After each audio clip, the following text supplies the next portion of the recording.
Hussain bolt தெரியுமா உங்களுக்கு? யாரு?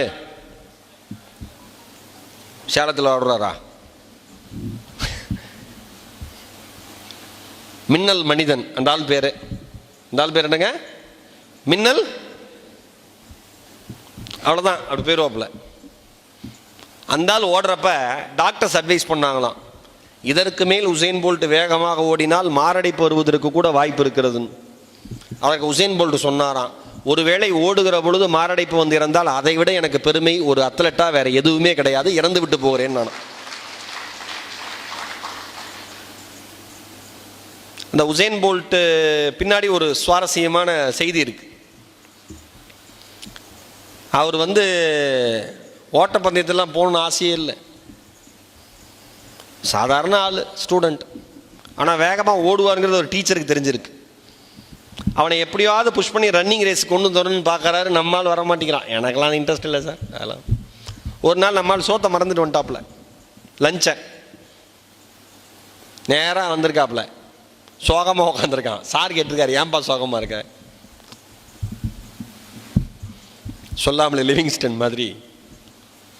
அப்படின்னா சாப்பாடு மறந்துட்டு வந்து நான் என்னோட லஞ்சு தரேன். உண்மையாவா சார்? ஆமாம். ஆனால் நம்ம ஸ்கூலில் ரன்னிங் ரேஸில் ஃபஸ்ட் ப்ரைஸ் வாங்கினேன் பார்த்தியா, அவங்க கூட ஓடி நீ ஜெயிச்சிரு, உனக்கு இந்த லஞ்சு கொடுத்துட்றேன். அப்புறம் பேச்சு மாறக்கூடாது சார். அம்மா சத்தியமா? அம்மா சத்தியமா? ஓகே.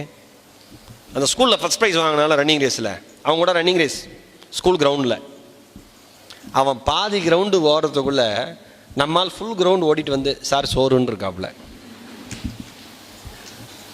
ஒன்று சொல்லவா? நமக்கே தெரியாத நம்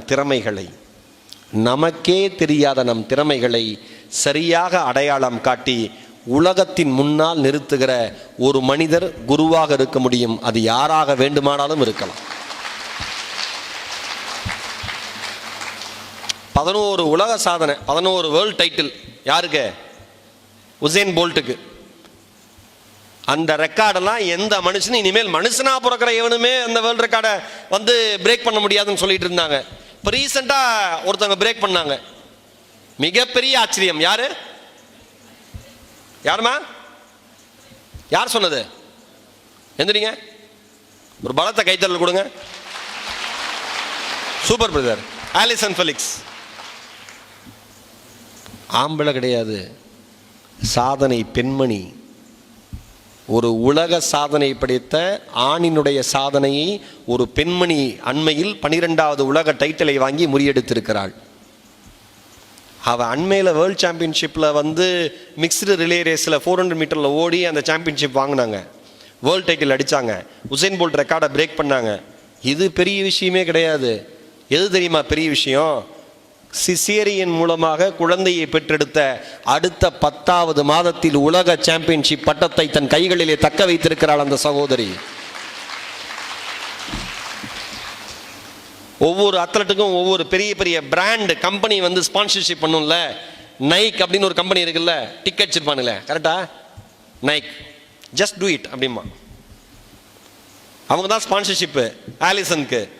இவங்க கன்சீவ் ஆகிட்டாங்க, குழந்தை பெற்றுக்கிட்டாங்க அப்படின்னோடனே அவன் கொடுத்த ஸ்பான்சர்ஷிப்பில் 70% திரும்பி வாங்கிட்டான். 170% ஸ்பான்சர்ஷிப்பை திரும்பி வாங்கிட்டான். 30% தான் அந்த பெண்மணி கொடுத்தான். ஏன்?